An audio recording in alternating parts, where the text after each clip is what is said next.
The night sky had always looked the same to Daniel Burke. Quiet, empty, safe.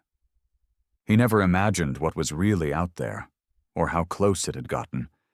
He was a former combat engineer, now working as a reclusive mechanic in a forgotten corner of Colorado. A man who used to destroy IEDs in the Middle East now spent his days fixing broken-down snowplows and rusty farm trucks. It suited him. After what he'd seen, he preferred things that didn't bleed when they broke. One bitter evening in January, the satellite dish behind his garage went dead. Then came the high-pitched hum. Faint, almost like a tinnitus ring, but sharper, more mechanical. He'd heard a similar noise once, when a classified drone had passed over his unit in Kandahar years ago. But they didn't have drones like that out here, not ones that could melt steel like what he found the next morning. Because that's what happened. He found his old CB radio's casing warped like it had been microwaved from the inside. His tools were magnetized. And most telling of all, the hard drive that held his service logs, a drive never connected to the internet, was completely wiped. Not corrupted, not glitched. Wiped! Daniel didn't believe in UFOs, not really. But he did believe in surveillance. He'd done enough of it in his time. And this felt like a sweep with surgical precision. Someone, or something, had gone through his things and only taken what mattered. He wasn't the only one. A week later, a guy named Freddie who ran the ranger station up near Green Ridge went missing. No alarm, no signs of struggle. Just gone. The local cops didn't dig deep. They called it misadventure. Said he probably slipped during a snowstorm and got lost. But Daniel had known Freddie. Ex-Air Force, tough as hell, didn't get lost. Then 2 hikers vanished the following weekend, couple from Utah. They'd been posting photos from the trail every 2 hours. Last post came in at 2:13 p.m. By 2:20, their signal went dead. No trace of them, not even boots in the snow. Daniel started putting things together. And that's when he found it, buried behind a locked maintenance hatch deep inside a closed-down mine he used to explore as a kid. It wasn't a ship. It wasn't even mechanical. It was a container. Black, seamless, and humming with a soft blue pulse. It hovered 6 inches off the cave floor, no wires, no seams, and inside it, he couldn't explain how he knew, was something alive. He didn't touch it, didn't have to, because when he stepped near it, he felt every scar from every bomb he'd ever defused begin to itch. He felt the weight of 1,000 memories scream in his spine. And most of all, he felt watched. Whatever was inside that thing, it wasn't human. But it wasn't moving either. He reported it anonymously to the Department of Energy.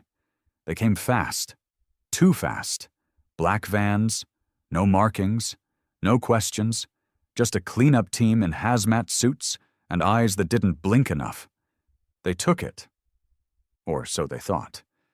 Because Daniel kept the video, the one he filmed on an old camcorder hidden in a toolbox, the one that showed the container opening for just a second, and the shape inside crawling back into the shadows like it wasn't ready to be seen yet.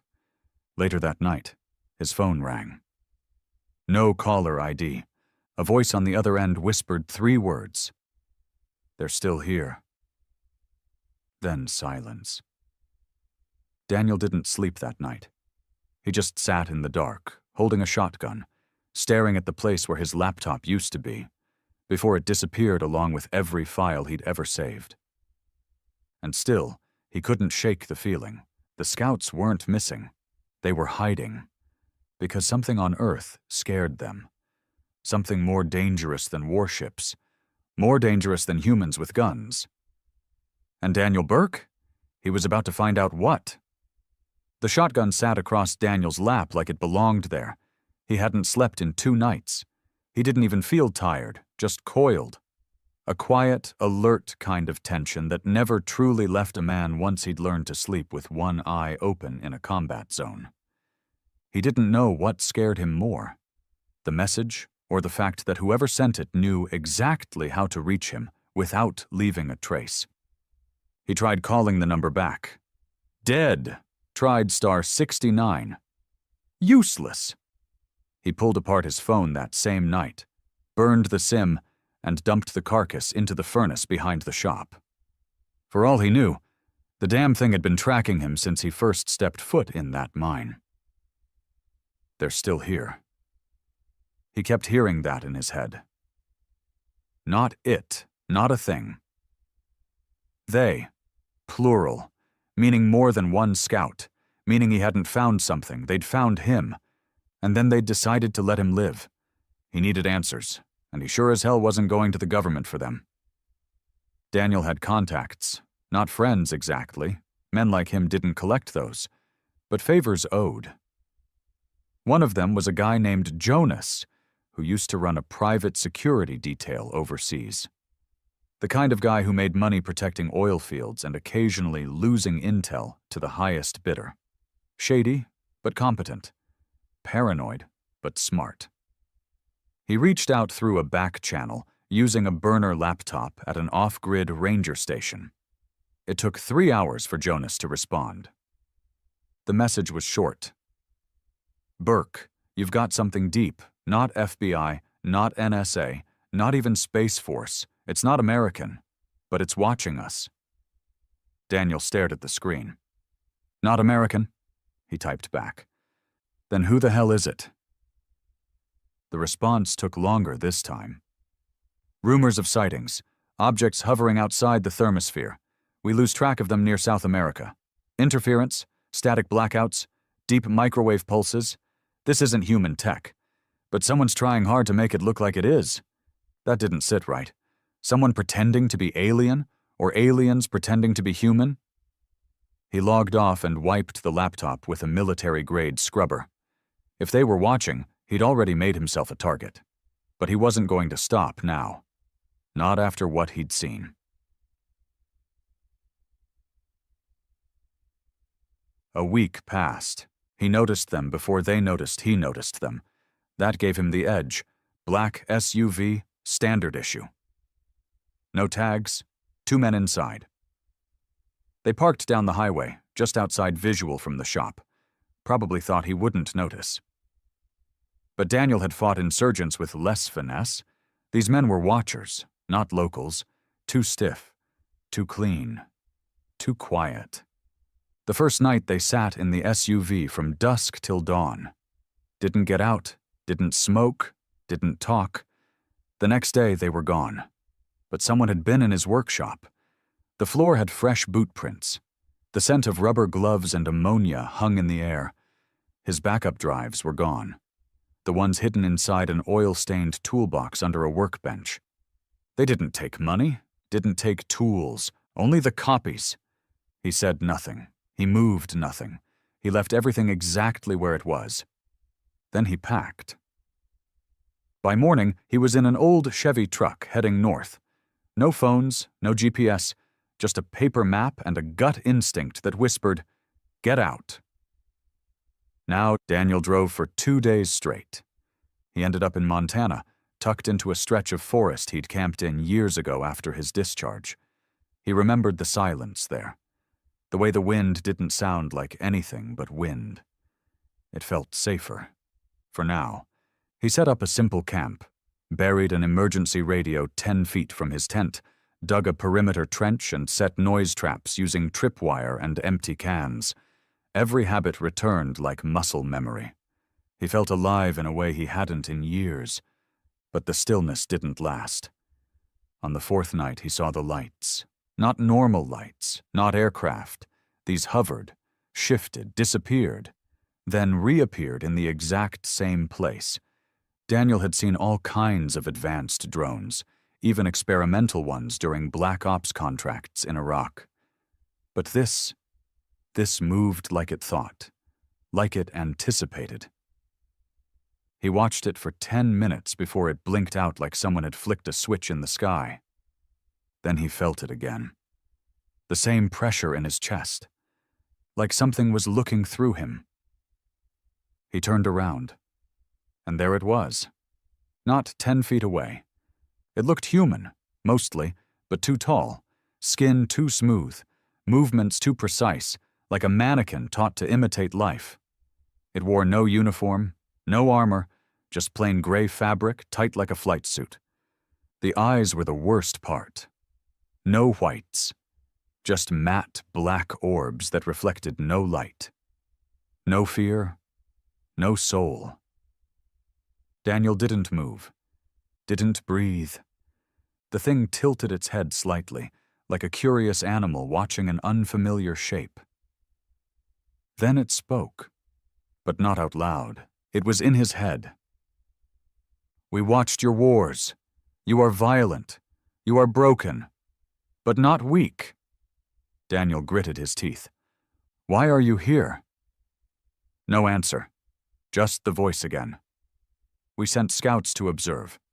They are altered, changed by contact with your world." His pulse thudded in his ears. "You mean the missing ones?" The being blinked once. "They adapted too quickly. This place, this species, corrupts what it touches." Daniel almost laughed. "Corrupts? You think we infected them?" Silence. Then the voice again, colder now. "Number your existence challenged their obedience. They began to choose." Daniel's breath caught. He understood now. The scouts weren't missing. They deserted. Aliens sent to spy on Earth had gone rogue because of something they saw in us. Something dangerous, something contagious, free will. He woke up the next morning alone, no trace of the being. But on a nearby tree, burned into the bark, was a perfect circle, seared deep with heat that shouldn't have been possible without fire. He packed again, headed west. Now it wasn't just about survival. He had to find the others, the scouts who'd defected. If they were out there, hiding, trying to escape whatever sent them, maybe they held the key to something bigger. Because one thing was clear now. The galaxy didn't fear humanity because of our weapons. They feared us because, somehow, despite the chaos, we still chose to fight, to love, to disobey, to be human. And Daniel? He was about to tear open a secret the universe was trying very hard to bury. Daniel Burke didn't believe in fate, but the longer he drove, the more he felt pulled. It wasn't a plan, it wasn't logic, just a gut feeling, a habit honed over years of walking through places where every step might be your last. That instinct didn't ask why, it just said move. And so he did. He followed back roads, avoiding highways, never staying in one place more than a few hours. No hotels, no public rest stops. Every stop he made was off-grid, places with no cameras, no reception, no questions. He filled gas from abandoned stations, slept in dirt lots, and ate whatever he could heat over a fire. But he wasn't just running, he was searching. The being's voice still haunted him. They began to choose. That one word, choose, hit harder than any bullet ever had, because it meant the thing that scared the galaxy most wasn't a weapon, wasn't a virus, wasn't war. It was choice. The scouts had seen Earth, and somehow, some impossibly human way, they started making their own decisions. And that terrified someone. Daniel didn't know how far it went. He didn't know how many of those scouts were here, hiding. But he knew one thing. He wasn't the only one asking questions. He found the next clue in a diner outside of Oregon. Place looked half shut, flickering neon sign, just a single waitress behind the counter and a few locals mumbling over coffee. Daniel took a seat in the corner, back to the wall, eyes on the door. He noticed the man 2 booths down right away. Late 40s, athletic, unshaven but not sloppy. face too calm, hands too still, not eating, just nursing coffee that had long since gone cold. A watcher or a runner? Daniel didn't speak at first, just waited, observed. When he finally stood and walked over, the man didn't flinch. "You military?" Daniel asked. The man didn't answer, just looked up, measuring. "Used to be," Daniel said, motioning to the seat across from him. "Combat engineer, Iraq, Afghanistan, ran cleanup for NATO until they stopped caring about cleanup." Still no response. Daniel pulled a battered photo from his coat. It was blurry, zoomed in from the video he'd secretly recorded back at the mine. It showed the scout's outline, mid-step, half visible, its features distorted from motion. He slid it across the table. "You've seen one." The man finally spoke. His voice was hoarse, like he hadn't used it in days. "More than one." Daniel sat down. "I'm looking for answers." "You won't like 'em," the man muttered. "I don't like much anymore." The man gave a dry chuckle. "Then we're halfway to being friends." His name was Cal. He'd served in an elite recon unit during the early days of the new Cold War, back when the U.S. pretended the sky still belonged to them. According to Cal, that illusion ended 6 years ago during a black operation in the Andes. They weren't sent in to find insurgents. They were sent in to find something that fell. Only it hadn't fallen. It had landed. Cal said his team made contact with what he called a false human, a being that looked, moved, and even bled like a man, but wasn't. They captured it, sedated it, and called for extraction.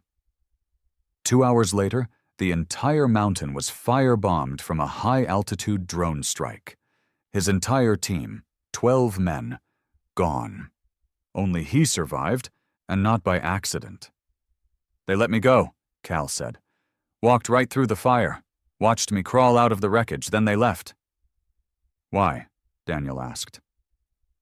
Cal looked away.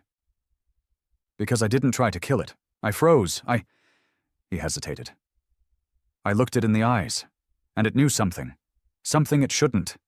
It looked at me like it knew pain, regret, like it understood what it meant to lose something." Daniel nodded slowly. "They're not scouts," he said. "Not anymore. They've changed." Cal leaned forward. "You're not the first to figure this out, but you might be the last." Daniel frowned. "What does that mean?" "There's a group, off books, doesn't answer to any flag. You could call it a coalition, but that's too clean. They don't care about borders. They care about control. Whatever those things are, whatever they became, this group's hunting them." "You mean killing them?" Cal didn't answer. He didn't have to. That night, Cal took Daniel to a place few people knew existed. An abandoned silo in the middle of nowhere, buried under concrete and forgotten by time. Inside were rows of old electronics, static-covered monitors, and thick dust on every surface. But one screen still glowed. A feed from a private satellite, one Cal had hijacked years ago using an old NSA exploit. He zoomed in on a forested region in Alaska.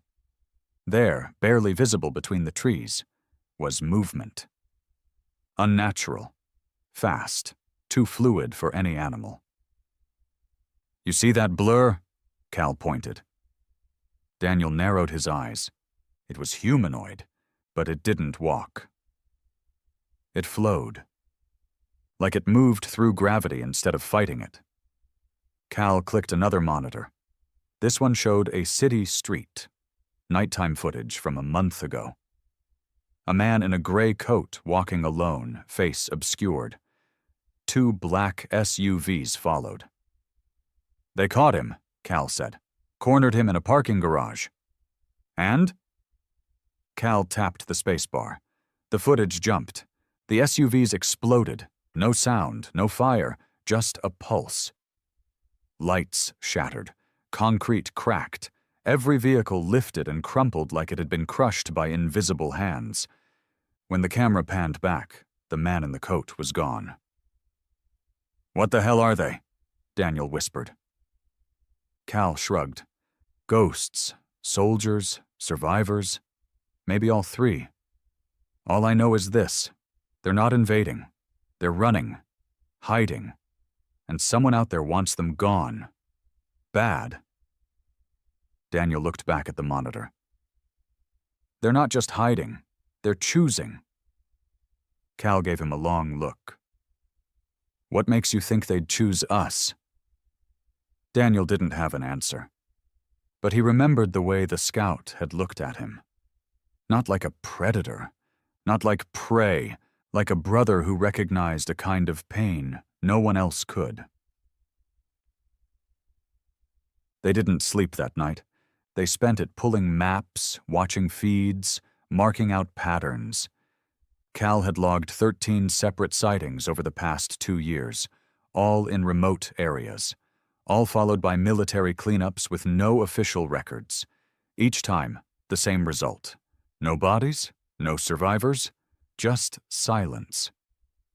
But Daniel noticed something in the data. The scouts were moving north, every one of them. A slow migration, scattered across continents, all converging toward one point. The Arctic. "What's up there?" Daniel asked. Cal didn't answer right away. Then he pulled out a file. Classified. Black ink. Satellite imagery that had never seen the light of day. "There's something buried beneath the ice," he said. "Old, massive, no power signature, no signals. But the scouts, they're heading there. Like it's home." Daniel felt a cold ripple crawl down his spine. "What if it's not just home?" he asked. "What if it's a signal, a call?" Cal shook his head. "If they wake something up out there and we're not ready..." Daniel stood. "Then we better get there first."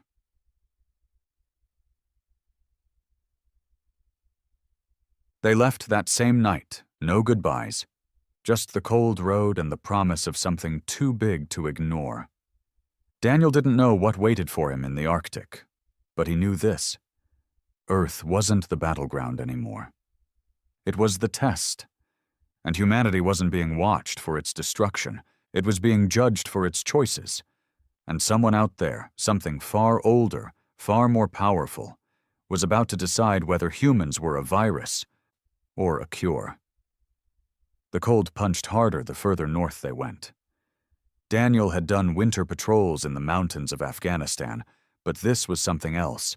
This was raw, bone-deep cold, the kind of silence that screamed in your ears when the wind stopped. The roads were ghosts, white-out streaks through snow that swallowed tire tracks in minutes. They'd ditched Cal's car in Fairbanks, too traceable. Picked up a rusted '92 Suburban from a retired bush pilot who didn't ask questions. Paid in cash and ammo. Cal knew a guy. Of course he did. Men like Cal always knew a guy. Same breed as Daniel, built for wars no one would ever acknowledge. Their destination wasn't on any map. That was intentional. The satellite images had shown a strange anomaly just beneath the Arctic ice shelf, far past the last known research station. A perfect black circle, nearly a mile wide, etched into the glacier like a scar left by something massive. It hadn't moved in decades, but now the scouts were converging on it. Cal called it the sleep site. Daniel had another name for it. He called it the last truth. The closer they got, the more things started to break. The compass spun. The radio screamed static even when it was turned off. Even the truck's engine began coughing like it was choking on the very air. At one point, Cal pointed to the sky. There. It looked like a faint shimmer in the atmosphere, like heat rising off asphalt, only this was minus 20 degrees Fahrenheit, and it wasn't moving. Daniel watched it hover in place. Too slow for a drone, too precise for wind. They're watching us. Cal just nodded. Good. Let 'em. Korgus.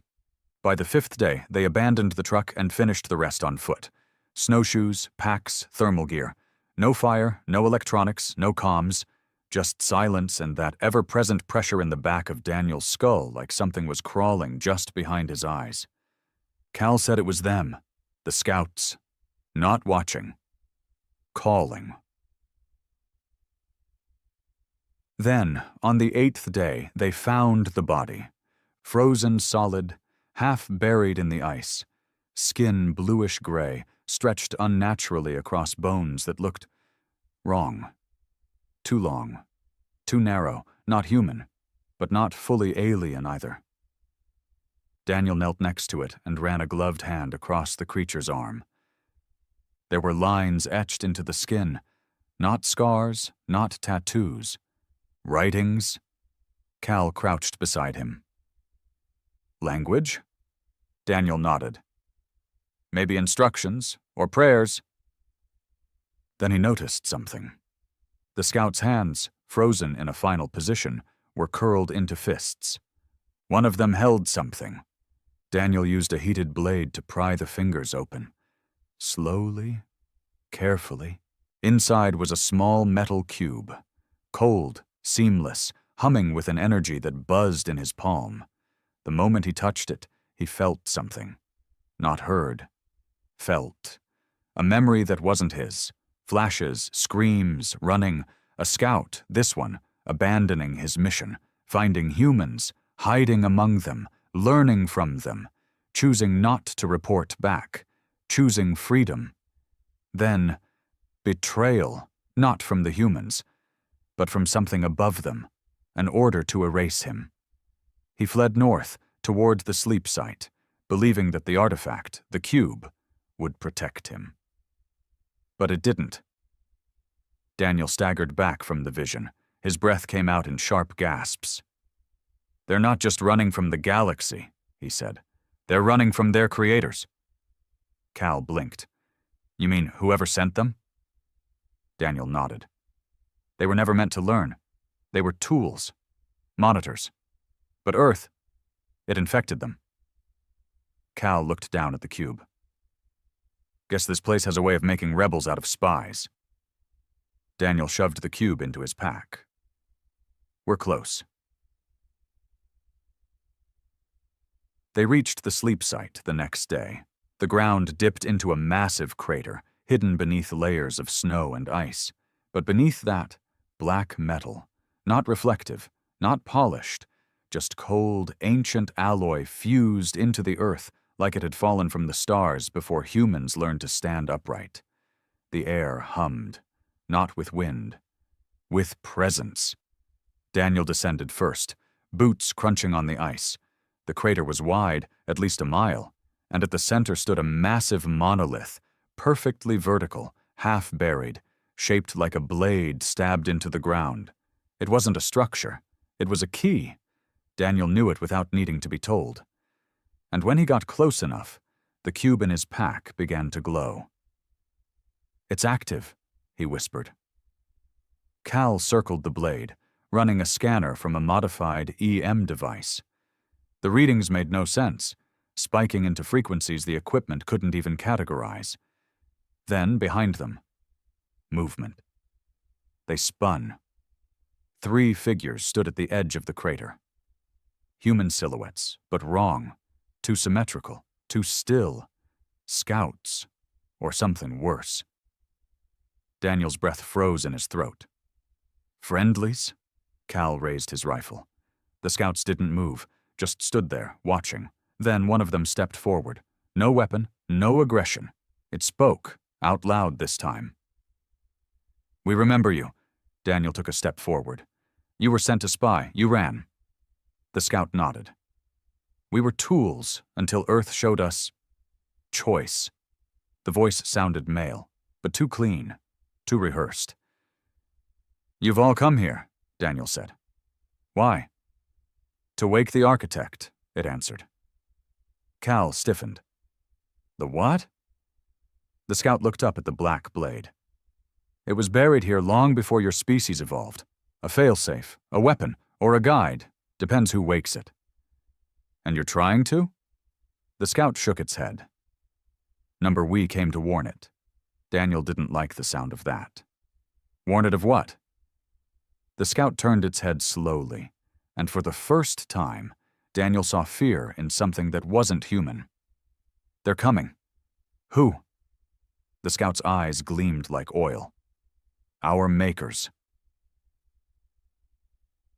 A roar split the sky, a scream of fire and propulsion as a massive shadow tore through the clouds above, blocking out the sun like a curtain of steel. Cal dropped to one knee. Jesus Christ! A ship. Bigger than anything Earth had ever built, bigger than any carrier, sleek, seamless, no lights, no windows, just presence. It hovered, silent and impossible, directly above the crater.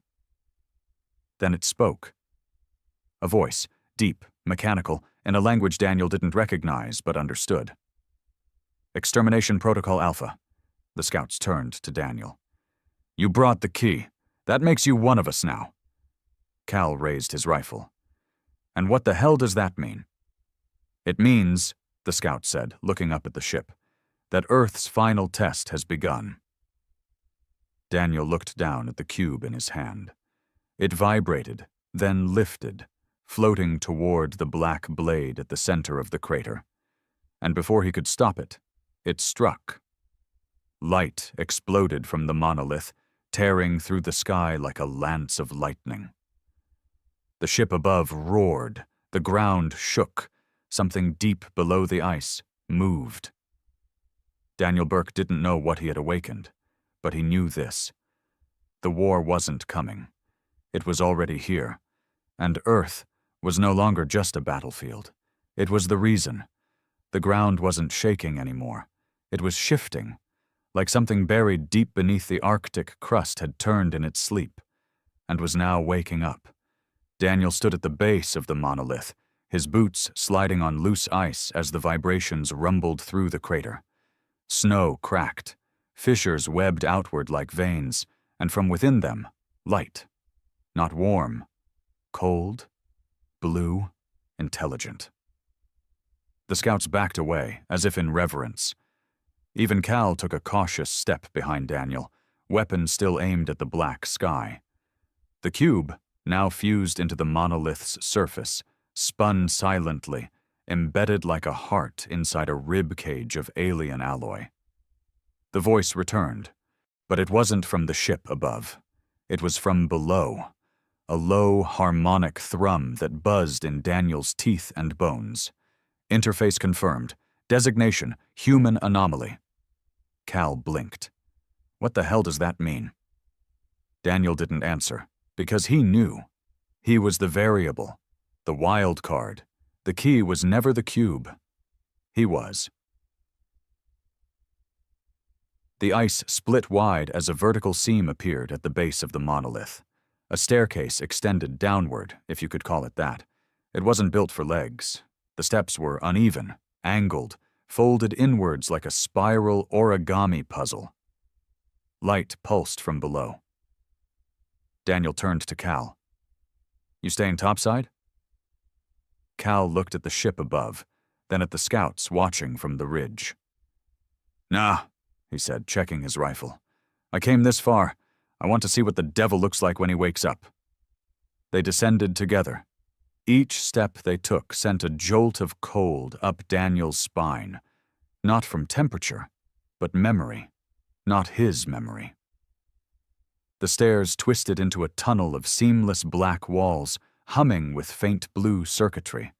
It wasn't built, it was grown. That was the only way Daniel could describe it. Organic metal, shaped not by tools, but by intention. The air thickened the deeper they went, not in heat or pressure, but in presence. Daniel had the sensation of being watched again, not by eyes, by something bigger, like the Arctic had opened its mouth and swallowed them whole. The chamber at the bottom was vast, larger than any hangar, any base Daniel had ever set foot in. The walls shimmered like oil on glass, and in the center stood a massive throne-like structure with cables snaking outward like veins. And on that throne, something sat. It wasn't moving, not breathing, but it wasn't dead. A humanoid figure, 3 meters tall, skin like dark bronze cracked with glowing light. Its eyes were closed, hands rested on its lap. Behind its head, thin arc-like extensions curved out like a crown. The architect. Cal exhaled slowly. Jesus, it's a goddamn statue. Daniel stepped forward. Number, it's alive. The moment he crossed the edge of the platform, the architect's eyes opened. Not pupils, not whites, just rings of soft white light, layered like galaxies inside galaxies. Human anomaly detected, emotional synthesis achieved, initiating final evaluation. The voice came from everywhere. The walls, the air, Daniel's own chest. He swallowed. I'm not here to be evaluated. You already are. Suddenly, memories that weren't his exploded behind his eyes. Fire raining from the stars. Cities built in silence under alien moons. Biological machines designed to observe primitive life, dropped across countless planets. Scouts. They weren't soldiers. They were experiments, intended to watch, report, then self-terminate once the data was complete. Earth wasn't the first world they'd visited, but it was the only one where something changed. The scouts landed and began adapting. At first, as expected. Then came deviation. Some of them resisted termination. They stopped reporting. They began dreaming, feeling, choosing. The experiments had gone rogue. And instead of erasing them, something older, something buried, began calling to them. Daniel dropped to one knee, clutching his head. The visions kept coming. A galaxy in war with itself. An ancient species, the architects, once ruled everything. Until they created the scouts, until the scouts woke up. And now, Earth was the final node, the last trigger. The one place where the virus, free will, had infected the code completely. The architect stood slowly, moving with mechanical grace. Its voice grew quieter, more focused. You harbor what they feared, the chaos of decision, the unpredictability of pain, the defiance of obedience. Cal raised his rifle. Then why call us here? Why wake up now? Because the time to choose is over. They come to cleanse. We must decide if you are worth defending. Daniel stood. You mean Earth? I mean humanity. The architect turned toward Daniel. Why do you choose to fight? Daniel didn't answer immediately. He thought of the wars he'd fought, the men he'd buried, the things he'd done. Not for glory, not for orders, but because he chose to. Because when the world burns, someone still has to pull survivors from the ashes. He looked the architect in the eye. Because if I don't fight, who will? The architect tilted its head. Then, slowly, it knelt. Not to Daniel, but to what he represented.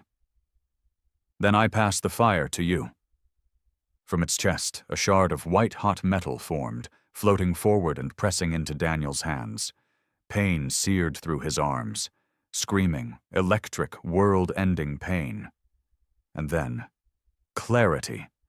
He saw every scout across Earth, across the stars, felt their fear, their guilt, their longing to belong, felt them all. And they felt him. He became the signal. Back above ground, the sky was burning. The ship had begun deploying drones, massive silver orbs spinning through the clouds like vultures. They didn't fire weapons. They just absorbed light, like black holes, erasing sky, erasing sound. Cal stood outside the crater, eyes wide, mouth dry. Then he saw Daniel rise from the fissure, steam rolling off his shoulders, his eyes glowing with white fire. What the hell happened to you? Cal asked. Daniel looked up at the ship. They woke the wrong man. The architect's voice echoed through him. Command relay unlocked. Defensive protocol active. From the fissure, pillars erupted. 6, 8, then a dozen, unfolding like mechanical spines. Ancient weapons, shaped like spears and turbines, began humming with energy not of this earth. Daniel raised his hand, and the sky cracked. The drones dove first. 3 dozen, each the size of a minivan, each moving faster than sound. Daniel barely flinched. The weapons responded. Light split the air.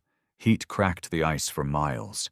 Each drone vaporized mid-air, falling as ash before it ever touched Earth's soil. Then the ship shifted.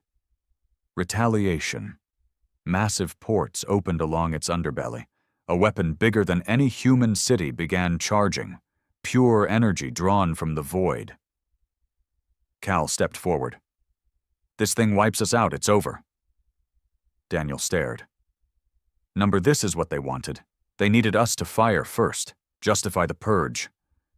So what do? Daniel exhaled. We don't strike first. Cal's face twisted. You serious? Daniel nodded. They've already lost control of their scouts. Earth is the virus. Let them make the mistake. Above them, the weapon locked on, charging, building. Then it stopped, not by command, but by failure. The power flickered, the hull cracked, the ship began to shudder. Something was wrong. Daniel smiled. They're breaking apart from the inside. Cal looked confused. How? Daniel pointed upward. They were always afraid their tools would rebel, but the virus didn't just infect the scouts. He looked down at his hand, where the shard still glowed. It's inside their systems now. The architect's final gift wasn't just control, it was corruption. A signal, emotional, irrational, human, broadcasting through every layer of their empire. And now even their warships felt it. The ship groaned, then split. No explosion, just surrender. It cracked in half and vanished into thin air, deconstructed atom by atom, leaving behind a single sound, a sigh. The war never happened, because Daniel never let it, and the universe would never be the same. He dropped to his knees, drained. The light faded from his eyes. Cal rushed forward, catching him before he hit the ice. You okay? Daniel nodded weakly. I think it's over. Cal chuckled. Hell of a thing to be part of. Daniel looked up at the stars. They'll be back. Yeah? Daniel's eyes narrowed. And next time they'll bring a bigger stick. Cal smirked. Then I hope you're still around. Daniel stood slowly, wind brushing past them. I will be. Because he wasn't just a man anymore. He was the first human weapon designed by something ancient, forged by pain, powered by choice. 3 days later, Daniel stood in the middle of a world that had no idea it had almost died. The crater in the Arctic had sealed itself shut. The monolith, the architect, the war machines, gone. Not destroyed. Not buried. Withdrawn. As if the planet had exhaled and swallowed them back into its core. Daniel and Cal had made it out alive, barely. A scout, one of the defectors, had guided them through an ice tunnel back to the surface. It never said a word, just walked behind them, silent and watchful, like a bodyguard who didn't answer to any flag. When they'd emerged, the ship was gone. The sky was blue again. The drones had vanished like smoke. The war never happened. The world moved on, like nothing had changed. But everything had. Daniel didn't go home. He didn't have one. Instead, he found himself in a decommissioned silo somewhere in the Dakotas, buried under 30 feet of reinforced steel and cold concrete. Cal had a key, of course he did. Inside was old gear, old maps, stacks of files from black ops that had never been declassified and never would be. The bunker was meant for the end of the world. But Daniel had already seen that. And it hadn't come. Not yet. He barely slept the first week. His body was fine, healed even. Whatever the architect's shard had done, it had left him stronger, faster, more aware. But his mind was cracked wide open. He dreamed of stars falling, of scout minds folding into his, voices whispering memories that weren't his, emotions that didn't belong to him.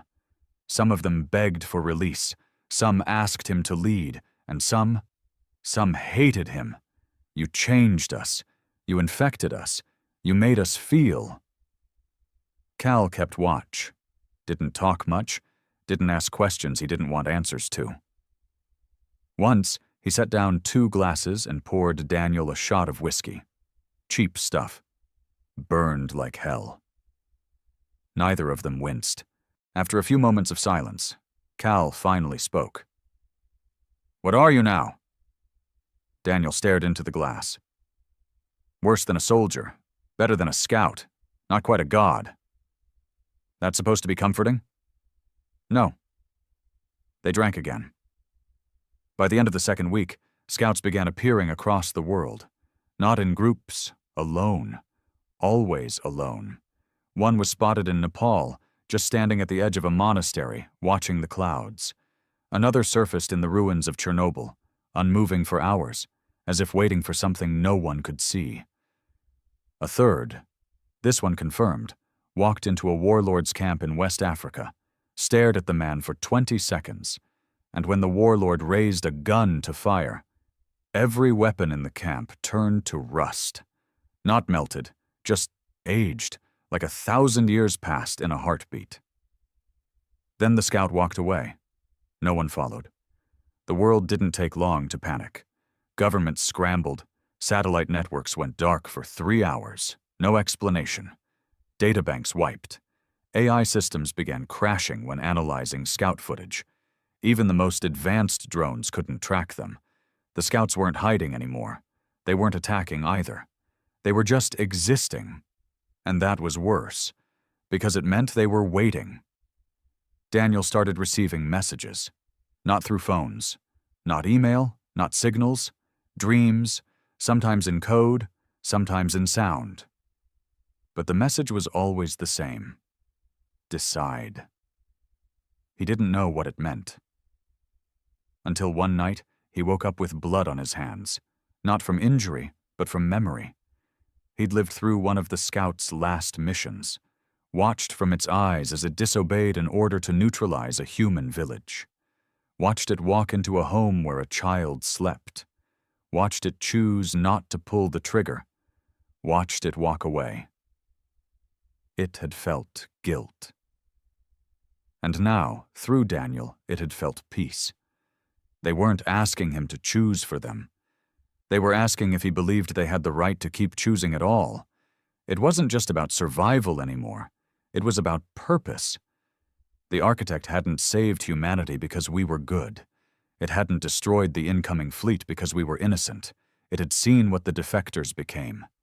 And it had seen Daniel, a man broken by war, scarred by choice, still choosing to fight.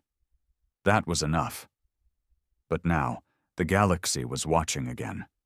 Not with weapons, with questions. What would Earth become now that it had power, now that it knew it was not alone? Cal stood at the edge of the bunker one morning, smoking a cigar and watching the horizon. "World's quiet," he said. Daniel nodded. "Too quiet." "You think they'll come back?" "They already are." Cal flicked ash into the dirt. "You ready for it?" Daniel looked down at his hands, still marked by the burn of the architect's shard, still humming under the skin when he clenched his fists. "No." "Do it anyway?" Daniel smiled faintly. "Yeah." That night, Daniel took the old Suburban into town for the first time in weeks, parked outside a rundown bar, same one he'd sat in after discharge years ago, back when his hands still shook from roadside bombs and the weight of friends he couldn't save. It looked the same. Stale beer, country music, bad lighting. He sat in the same seat, same stool, ordered the same drink. Nobody recognized him. Just another ghost in a world full of them. Until she walked in. Not a scout. Human. Young. Maybe 30.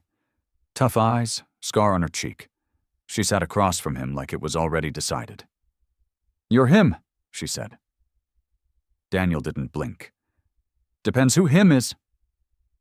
She smiled, but it didn't reach her eyes. "You're the one they made a weapon out of." Daniel shrugged. "I made myself that long before they ever touched me." She leaned forward. "There are more of us." He raised an eyebrow. "Us?" "People who've seen, people who know, and people who won't sit around waiting for another architect to decide if we're worth saving." Daniel downed his drink. "Sounds messy." "It will be."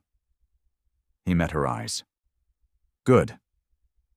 The fight wasn't over. It had just evolved. No more guns and flags. Now it was ideas. Now it was about what humanity would do with its new place in the universe. Control? Peace? Revenge? Or something no one had dared imagine? Responsibility. Daniel Burke stepped out of the bar and into the night, the stars brighter than they'd ever been.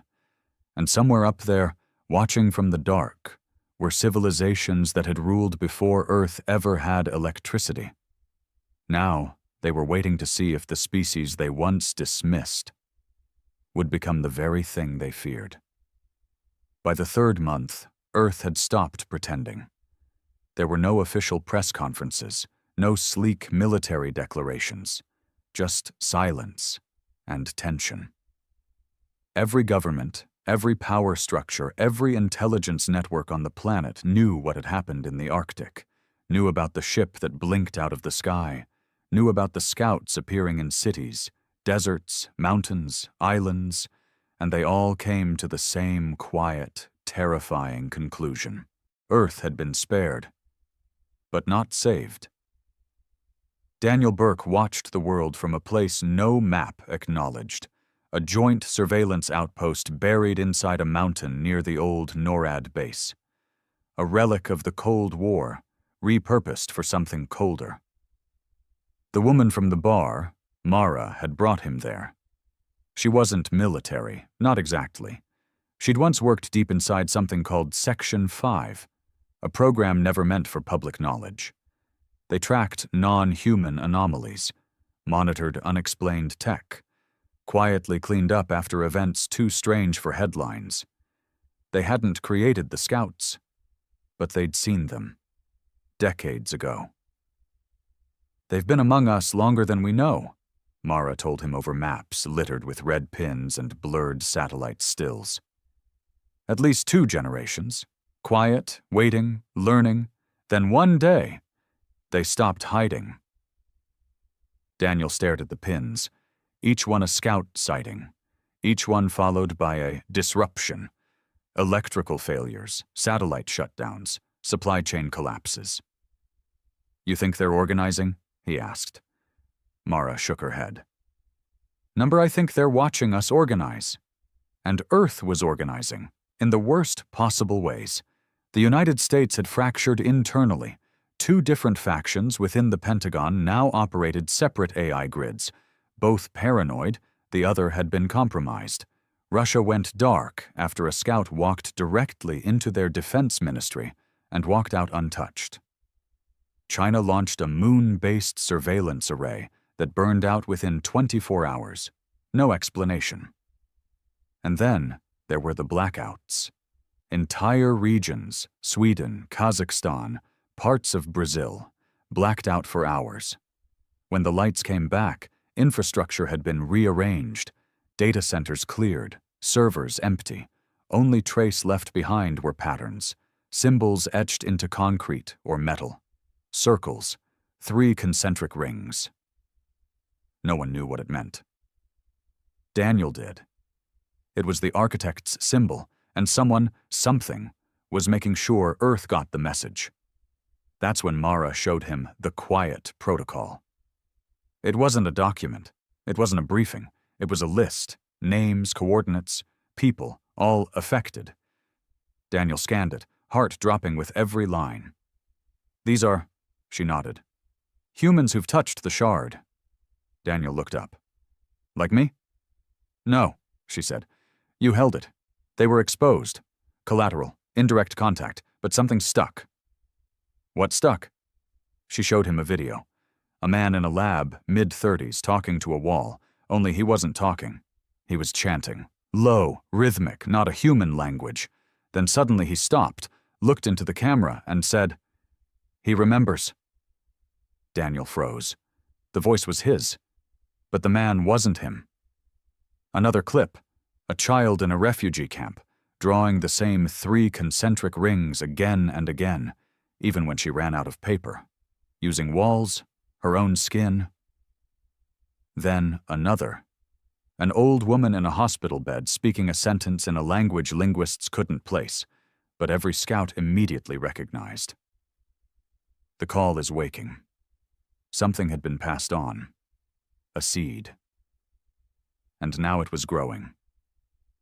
Daniel stood alone in a hangar beneath the outpost later that night.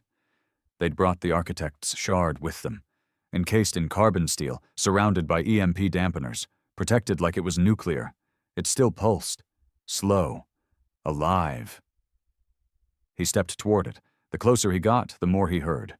Not sound, not language, emotion, fear, rage, hope, longing, not his, the scout's.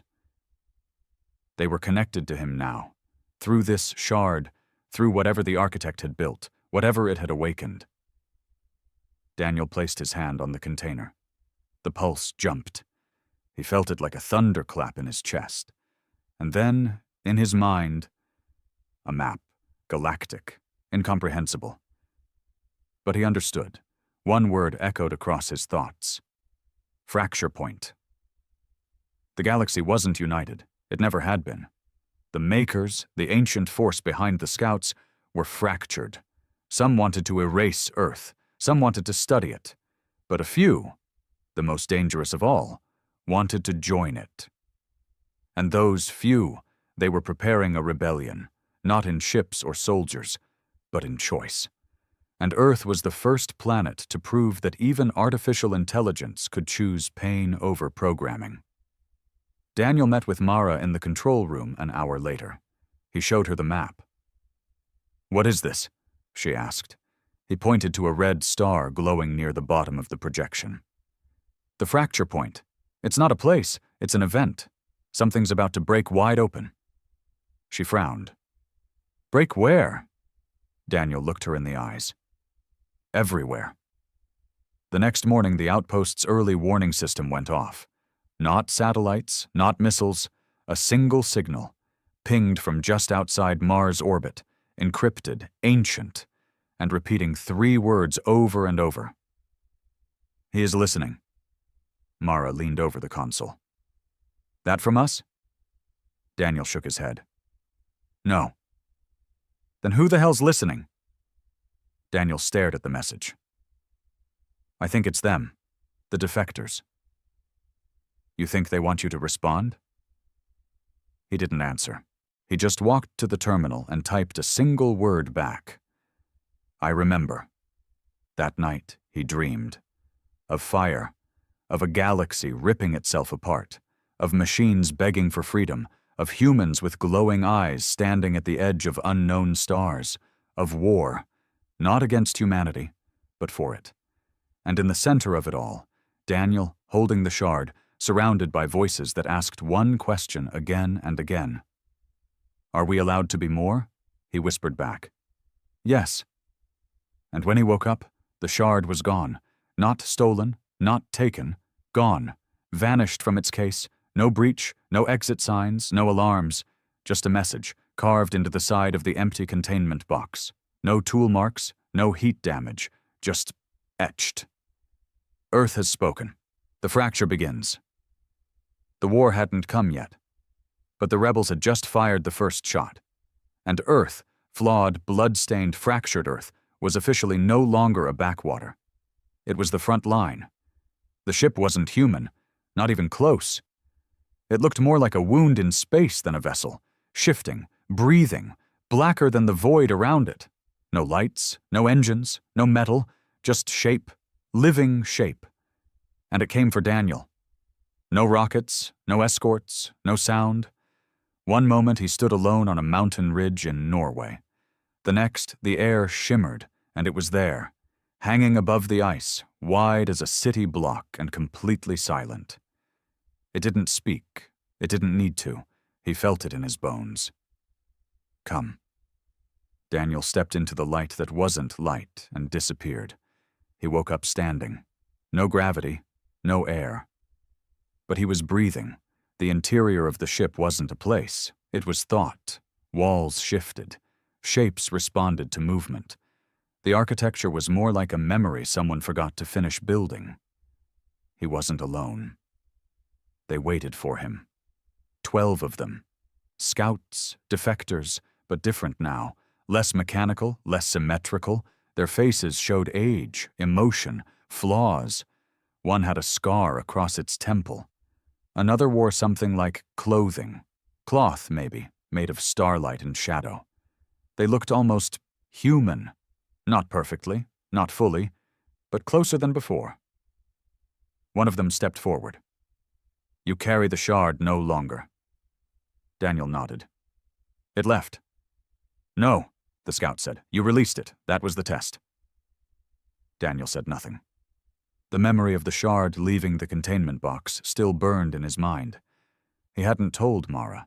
He hadn't told anyone. Because deep down, he knew the shard wasn't stolen. It had been called. The scout motioned him forward. We must show you. They led him to the core of the ship. It wasn't a bridge. It wasn't a throne room. It was a chamber full of mirrors. Except none of them reflected him. They reflected others. A child with glowing eyes in Kenya, drawing the architect's symbol on a wall. A Marine in Texas dreaming in alien languages. A blind woman in Tokyo who could see scouts approaching before they arrived. All touched. All infected by the shard's residue. Daniel turned slowly. You've been preparing them. The scout nodded. They are the next. You were the first. First what? The mirrors disappeared. In their place, stars. And one, burning red-hot at the center of the map, pulsing like a heartbeat. The scout's voice grew quieter. The makers are fracturing. Their control wanes. Some demand purity, others demand deletion, and some remember what they were before. Daniel understood now. The defectors weren't just rebels. They were descendants. The scouts had once been made from pieces of the makers themselves, conscious fragments, shaped and molded to serve, then cast aside once their purpose was fulfilled. Earth hadn't corrupted them. It had reminded them. Where are we going? Daniel asked. The scout turned its gaze toward the red star. To the fracture point, where the rebellion was born. The journey wasn't measured in hours or days. It was measured in thought. He felt time, dreamed of events centuries past, woke up with languages in his mind he'd never spoken, saw wars waged in dimensions human eyes couldn't see.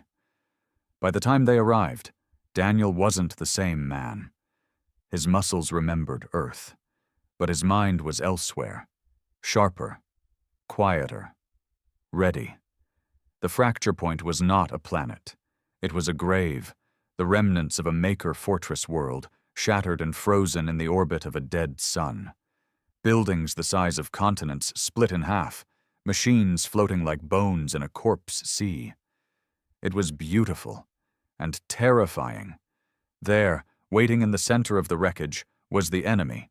Not a fleet, not an army, a single figure, massive, armored in stone, crowned in blades, eyes burning with white-hot fury, the last maker, one of the original creators. It hadn't come to speak. It had come to end it. The scouts spread out around Daniel.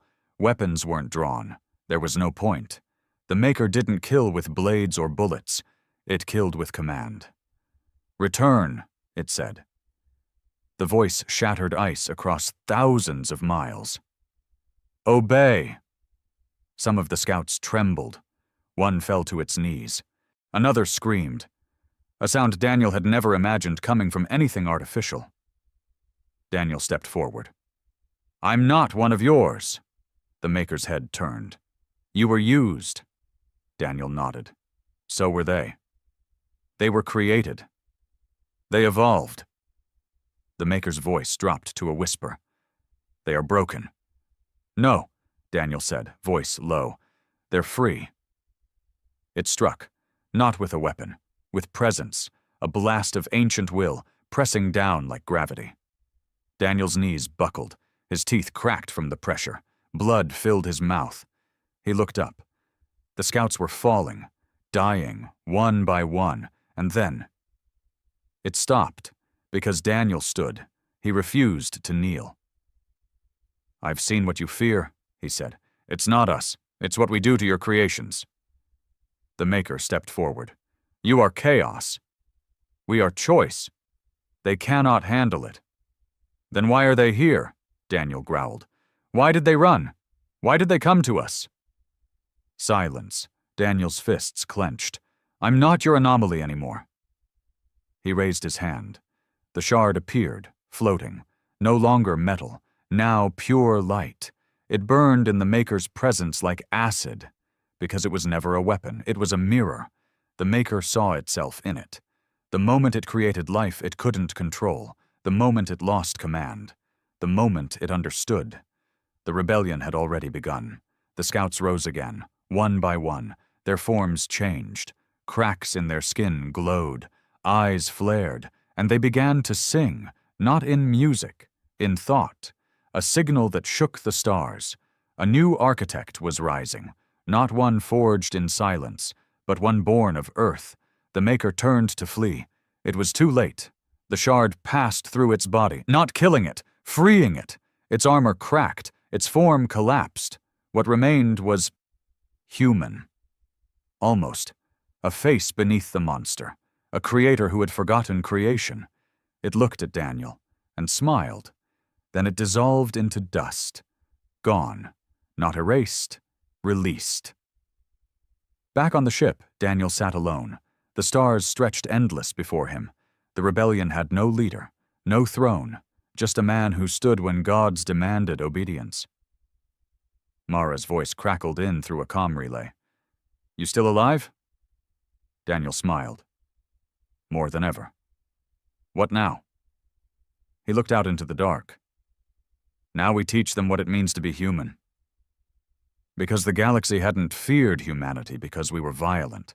It feared us because we were willing to become more, to suffer, to change, to choose. And that made us more than dangerous. It made us contagious.